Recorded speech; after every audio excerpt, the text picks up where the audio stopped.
النهارده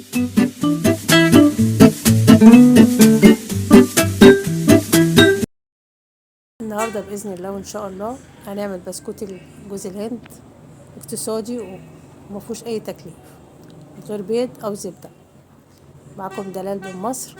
انا بقدم وصفات سهله وبسيطه وعلى قد الايد. اول حاجه هجيب كوبايه الا ربع زيت. الزيت زي ما انتم شايفين بيكون زيت كويس، مش اي زيت او مش زيت للقلي، عشان ميبقاش ما يعملش ريحه وما يديش طعم للبسكويت يمرره.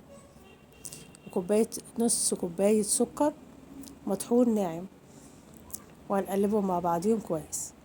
والكوبايات دي هي الكوبايات المعيارية اللي أنا بعاير بيها. بعد الكوبايات دي اللي كانت قبل كده حد سألني وقال لي نوع المعيار بتاعي كله، المعيار كله بالكوبايات دي. وحطيت معلقة صغيرة فانيليا. الفانيليا برضه بتبقى هتدي ريحة حلوة. وبقلبهم برضه بقلبهم كويس. ممكن كلهم تحطيهم في الخلاط وتضربيهم كلهم مرة واحدة. وبعد كده حطيت معلقتين نشا. النشا بيدي هشاشة للبسكويت. النشا بيخلي البسكويت بيكون هش. ونقلبهم برضو مع بعضيهم كويس. تفضلي تقلبي فيهم على اساس ان السكر كله يكون داب، ميبقاش محصول معاكي وانت بتعملي. وبعد كده جبت معلقتين جوز هند. جوز هند والنشا حطيتهم بالمعالق.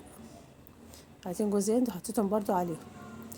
كل ده هيديكي ريحه حلوه. وده معلقتين جوز هند كده، مش ناعم قوي ولا خشن قوي، وهنحط عليهم. حطيت معلقه بيكنج باودر. دي بقى عشان تبقى مجرد ايه، مادة رفع ترفع بيها البسكويت. احنا كده حطينا السكر والزيت والفانيليا ومعلقتين نشا اهم شيء، ومعلقتين جوز هند ومعلقة بيكنج باودر. كل المواد كلها حطيناها مع بعضيها. وعندنا 3 كوبايات دقيق. البسكويت انتوا عارفين البسكويت مش بيحتاج عجن. احنا هنحطهم 3 كوبايات دقيق، هنحطهم معلقة او كوباية ونقلبهم لغاية ما تلاقي الزيت خد على قد ما هياخد. انا بالنسبة لي خد معايا كوبايتين ونص بس، ما خدش ال3 كوبايات كلهم.